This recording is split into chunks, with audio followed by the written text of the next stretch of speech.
ሰላም ጤና ይስጥልን ክቡራን ተመልካቾቻችን ከአዲስ አበባ ተነስተን በምዕራብ ወለጋ በጊምቢ መንበረ ጵጵስና መድኃኔዓለም ቤተክርስቲያን እንገኛለን ማለት ነው። ወደ ጊምቢ ያመራንበት ምክንያትም የብፁዕ አባታችን የብፁዕ አቡነ ኤዎስጣቴዎስ ዶክተር የአቀባበል መርሃ ግብርን ለእናንተ ለማድረስ ነው። እንግዲህ የአቀባበል መርሃ ግብሩን ከነቀምት ጀምሮ እስከ ጊምቢ ያለውን ስለምናደርስላችሁ ከኛ ጋር እስከ መጨረሻ እንድትሆኑ በልዑል እግዚአብሔር ስም እንጋብዛለን።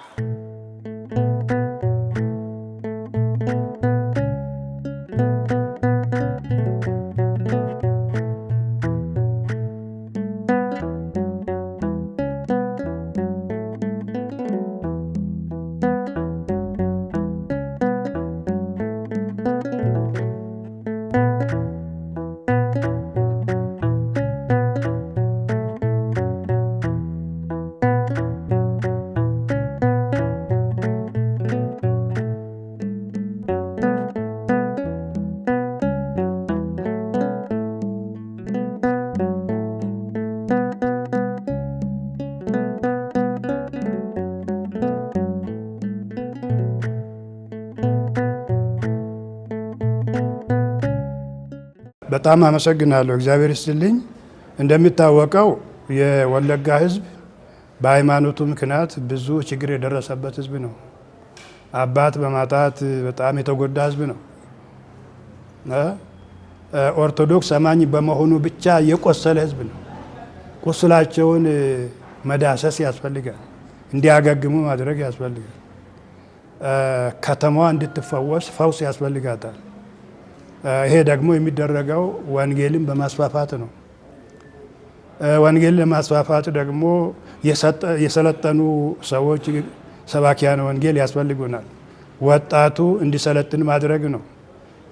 ይሄንን ለማድረግ በአፋን ኦሮሞ ብቻ መሆን የለበት፣ በአማርኛ በሌላም ቋንቋ ወንጌልን ማስፋፋት። እንደሚታወቀው ኦሮሚያ የብሔር ብሔረሰቦች ሀገር ነው።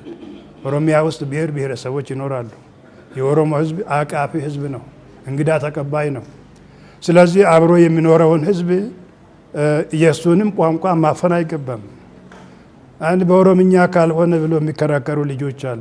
ይሄ ጠባብነት ነው አይደለም። ሌላው ሕዝብ አብሮ ይኖራል እኮ። አብሮ የሚኖረውን ሕዝብ መብት መጠበቅ ያስፈልጋል። ይህ ሕዝብ እኮ ሀብት ነው፣ ወንድም ነው፣ እህት ነው፣ ዜጋ ነው፣ ሀብት ነው። እዚህ ቤተክርስቲያኑን ይረዳል። ነጋዴው ከንግዱ በሚያገኘው ቤተክርስቲያን ይሰጣል። እና ስለዚህ ይሄ መጨቆን የለበትምና አማርኛም እየተፈራረቀ ኦሮምኛም እየተፈራረቀ ግዕዙንም በማወቅ ማለት ነው አማርኛውንም፣ ኦሮምኛው ግን ማጆሪቲ በመሆኑ እሱንም በማጠናከር ሁሉም እንዲገለገል የማድረግ የአባትነት ስራ ነው የምንሰራውና ይህንን ለማድረግ እቅድ ይዘን እየተንቀሳቀስን ነው። ወንጌል ለማስፋት አንደኛ ወንጌልን ሁሉም ሰዎች በሚሰሙበት በተለይም በቋንቋው የጠፋው ሕዝብ ደግሞ እንዲመለስ፣ በሃይማኖት ውስጥ ያለው በሃይማኖቱ እንዲጸና፣ ሃይማኖቱን አጽንቶ እንዲይዝ፣ ከሃይማኖት የወጣው ያፈነገጠ የሸሸ ካለ እንዲመለስ፣ ወደ ቀየው ከተፈናቀለበት ወደ ቀየው ተመልሶ ወደ ሃይማኖቱ ተመልሶ እንዲማር እንዲያገግም የማድረግ ሌላም ደግሞ ያላመኑትን ደግሞ የማሳመን ስራ ወደ ዓለም ሄዳችሁ ወንጌልን ስበኩ፣ በአብ በወልድ በመንፈስ ቅዱስም አጥምቋቸው፣ እነሆ እኔ እስከ መጨረሻው ከእናንተ አልለይም። በእኛ ላይ አድሮ ስራውን የሚሰራው ባለቤቱ እግዚአብሔር ስለሆነ በእኛ ላይ አድሮ ስራውን ይሰራሉ ብለን ስለምናምን፣ ስለዚህ ይህንን ወንጌል የማስፋፋት ስራ የአንደኛው ስራችን ይሆናል። ሁለተኛው በልማት ላይ ልማት ሲባል ቅድም እንደተናገርኩት ነው። አንደኛው የሰው ልማት ክርስቲያን ባላት ሀብት እንድትንቀሳቀስ፣ ገዳማት ልማት እንዲያለሙ፣ እርሻ እንዲያርሱ፣ አትክልት ፍሬ እንዲተክሉ፣ ለማኝ እንዳይሆኑ ለሰው እንዲረዱ እንጂ እንዲተርፉ። ገዳማት መርዳት አለባቸው። ድሃውን ማብላት ማጠጣት አለባቸው። የግብፅ አብያተ ክርስቲያናት እንደዛ ነው የሚያደርጉት እንጂ አይለምኑም ስለሚሰሩ ማለት ነው። እና ስለዚህ መሬት ሊሆን ይችላል፣ ቡና ሊሆን ይችላል፣ የተለያዩ ነገሮች ሊኖሩ ይችላሉ። እነዚህን ወደ ልማት ቀይሮ ምርታማ አድርጎ ቤተክርስቲያን እንድትጠቀምና ህዝቡንም እንዲጠቅም ድሃዎች መንገድ ላይ የሚተኙ ሰዎች አሉ። ቤተ ክርስቲያን መመጽወት አለባት እንጂ ሁልጊዜ እየተመጸወተች መኖር የለባትም። የጤና ጣቢያ መክፈት ክሊኒክ መክፈት ያስፈልጋል። ሆስፒታል መክፈት ያስፈልጋል። በአንድ በኩል የስራ እድል ለወጣቶች ለወንድም ለሴቶች መፍጠር ይሆናል። በሌላ መልኩ ደግሞ ጤና ላይ መስራት ማለት ነውና እዚህ አሁን ያሉት ድርጅቶች በተለይ ሆስፒታል፣ ሆቴሎች የትኛው ተቋም ነው ያለው ቢባል የታወቀ ነው። አንደርስቱድ ነው ይባላል። የእኛ ቤተ ክርስቲያን ገና ስለሆነች በዚህ ላይ መስራት ያስፈልጋልና ስለዚህ እንዲህ ያሉትን ፕላኖችና እንትን ይዘናልና ማለት ነው። ይሄኛው ነው። ሌላው የወለጋ ህዝብ ተለያይቶ ነው ቆየው። በዚህ በሃይማኖት ሰበብ ተለያይቷል። ዲቫይድ እንደ ሩል የሚባል ነገር አለ። በታትኖ መግዛት፣ ጉልበቱን መበዝበዝ፣ ሀብቱን መዝረፍ ነው የሆነው እና ስለዚህ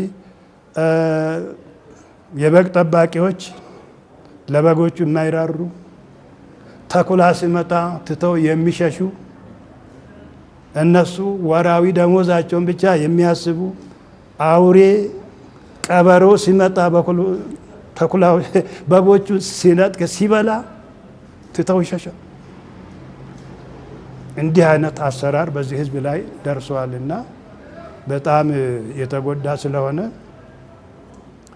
ይሄንን ህዝብ መልሶ ማከም ያስፈልጋልና ስለዚህ በአባትነት ይሄንን ሁሉ መስራት በልማትም መስራት አለብንና ይሄንን ሁሉ እቅድ ይዘናል ማለት ነው።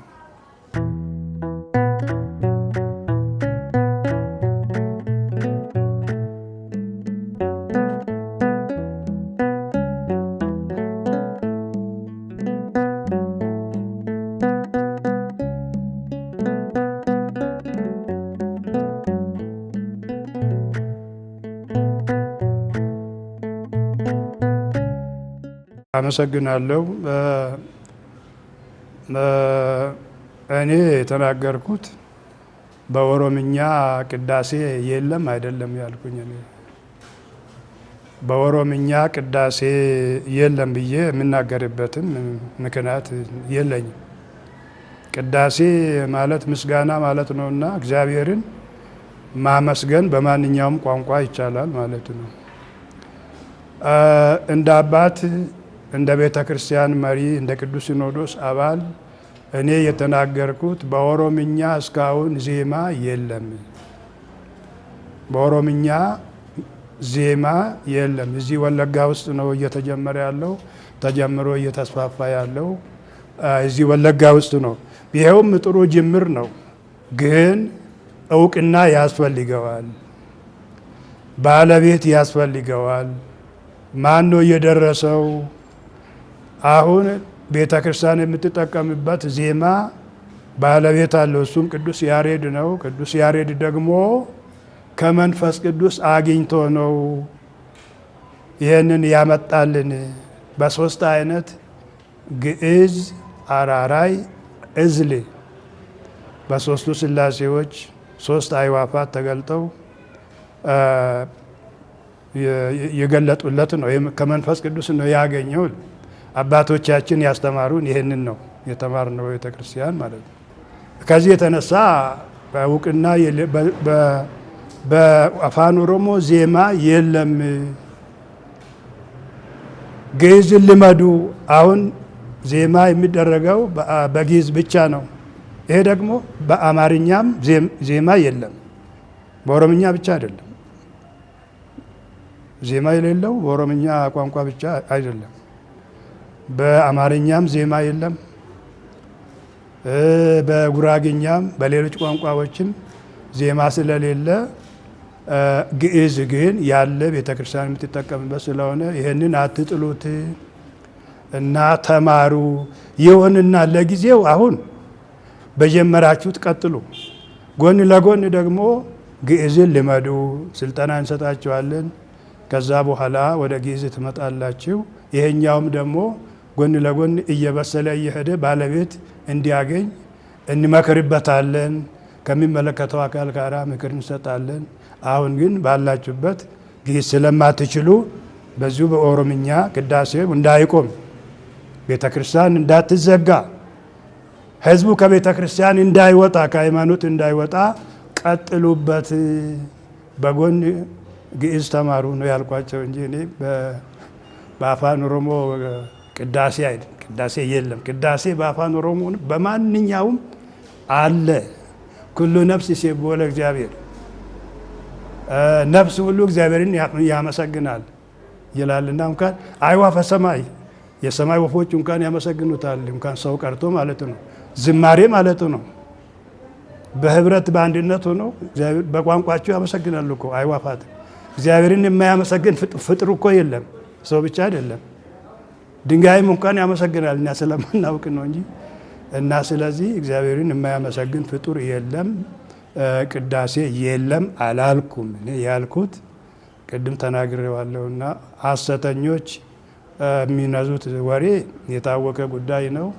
ዩቱብን ሽጠው ለመኖር፣ ዋሽተው ለመኖር፣ ገንዘብ ለመሰብሰብ፣ ህዝብና ህዝብን አጣልተው ለመኖር፣ አጋድለው የሰዎችን ደም እየጠጡ ለመኖር ኃጢአተኞች፣ በደለኞች፣ ሐሰተኞች የሚያደርጉት ስራ ነው ይሄ። እግዚአብሔር ልቡን አይስጣቸው እንላለን። ከዚህ ውጭ ምንም የምንለው ነገር የለም።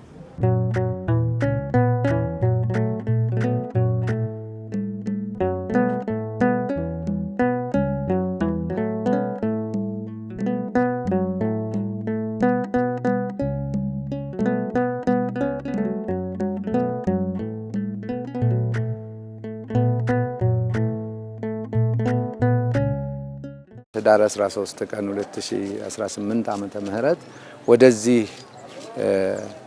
በመነሱበት ሰዓት ከዛ ጀምሮ ጥሩ በመንገድ እየተከታተልን ነበር። ከነቀምትም አልፈን ብፁዕ አባታችንን በደማቅ አቀባበል ሄደን ከነቀምት አልፈን ተቀብለን እስከ ይሁድ ገበያ መጣን። የነቀምት ህዝብም በአጠቃላይ ፈረስ ይዞ በመኪና አጅቦ ከነቀምት እስከምንወጣ ድረስ አጅቦናል። ይሄም ትልቅ ክብርና ምስጋና ይገባቸዋል ለነቀምት ምእመናን ብዬ ነው የማመሰግናቸው። ከዛም ይሁድ ገበያ ደግሞ ስንመጣ ብዙ ህዝብ ነበር። ከዛ ብፁዕ አባታችንም እየባረኳቸው ወደዚህ መጥተዋል። ከዛም እዚህ ከተማ ስንገባ ደግሞ እግዚአብሔር ይመስገን ብዙ ህዝብ ተሰብስበው መንገድ እስከሚጠብ ድረስ አስፋልቱ እስከሚጠብ ድረስ በመኪና በእግር እየተሯሯጡ እስከ ደብረ ፀሐይ መድኃኔዓለም ቤተክርስቲያን ድረስ በሰላም በጤና ገብተን ፕሮግራማችንንም እግዚአብሔር በፈቀደ መልኩ በሰላም ጨርሰን ተለያይተናል ማለት ነው።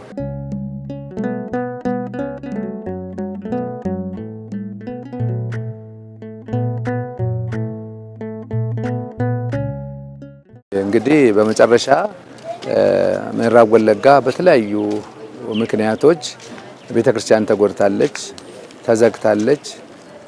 ብዙ ነገሮች ይጎሏታል። በልማትም በተለያዩ ነገሮች ስለሚጎሉ ይህንን ሚዲያ የሚከታተል ሁሉ እውቀት ያለው በእውቀቱ፣ ገንዘብ ያለው በገንዘቡ፣ ሙያ ያለው በሙያው ከጎናችን ቆሞ በአጠቃላይ ይህን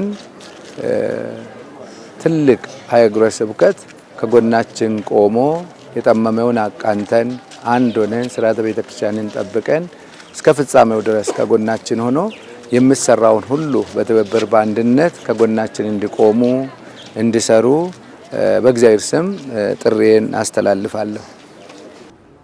በጣም አመሰግናለሁ። እንግዲህ የሚመሰገኑ ብዙ ስራ የሰሩ ሰዎች አሉ፣ ብዙ ናቸው። በእውነቱ ሁሉንም በእግዚአብሔር ስም እናመሰግናቸዋለን። አንደኛ ከነቀምቴ ማህበረሰብ ምእመናን እጀምራለሁና ነቀምቴ ከተማ ውስጥ ተሰልፈው ፈረሶቻቸውን በጌጥ አስጊጠው ቁጭ ብለውበት ፈረስ ላይ ተቀምጠው ሆይ ብለው ስለተቀበሉኝ፣ ሌሎችም በመኪናም በእግርም ተሰልፈው ጥሩ አቀባበል ስላደረጉልኝ የነቀምቴን ከተማ ሕዝብ በእግዚአብሔር ስም አመሰግናቸዋለሁ። እግዚአብሔር በያሉበት ቦታ ይባርክልኝ እላለሁ። ከዛ ቀጥሎ ወደ ግንቢ ነው የመጣ ነው። ግንቢም እንደዛው በነቂስ የወጣና የተቀበለኝ በመሆኑ ታይቶ በማይታወቅ መልኩ ነው። ስለዚህ ይሄ ምን ያሳያል? ያላቸውን ፍቅር ነው ያሳዩኝ። ስለዚህ ልዩ በሆነ ሁኔታ ስለተቀበሉኝ የግንቢ ከተማ የምዕራብ ወለጋን ሕዝብ በጣም አመሰግናቸዋለሁ። እግዚአብሔር እነሱንም እግዚአብሔር ይባርክልኝ። ውለታችሁን እኔ መመለስ አልችልም።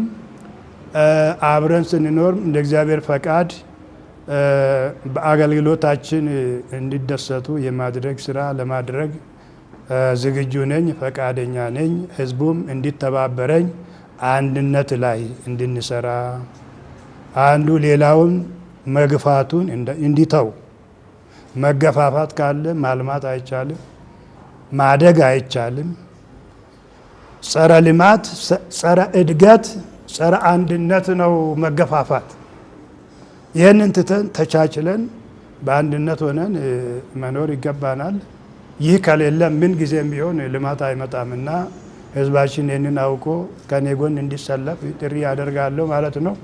በሶስተኛ ደረጃ የኢሉባቦር ሀገረ ስብከት የሀገረ ስብከቱ ሰራተኞች በሙሉና መሪጌቶች፣ የሰራተኞች፣ የደብር አስተዳዳሪዎች፣ የሰንበት ወጣቶች በሙሉ ሁሉንም ገንዘባቸውን አዋጥተው በራሳቸው መኪና ይዘው ትራንስፖርት ይዘው ምንም ገንዘብ ከዚህ ሳይጠይቁ በራሳቸው እኔን ለማክበር እዚህ ድረስ መጥተው መዝሙር አዘጋጅተው ወረብ አዘጋጅተው አንደኛ ለእኔ ያላቸውን ፍቅር የገለጡበት፣ ሁለተኛ ለወለጋ ለምዕራብ ወለጋ ህዝብ ያላቸውን ፍቅር የገለጡበት ሂደት ነበርና ይህንን ስላደረጉ የኢሉባቦር ሀገረ ስብከት ህዝብና ካህናትንም በእግዚአብሔር ስም አመሰግናችኋለሁ። እወዳችኋለሁ፣ አከብራችኋለሁ። እግዚአብሔር በያላችሁበት እግዚአብሔር ይባርካችሁ እላለሁ። አነሳስቶ ላስጀመረን አስጀምሮ ላስፈጸመን ለልዑል እግዚአብሔር ክብር ምስጋና ይሁን። ወስብሐት ለእግዚአብሔር።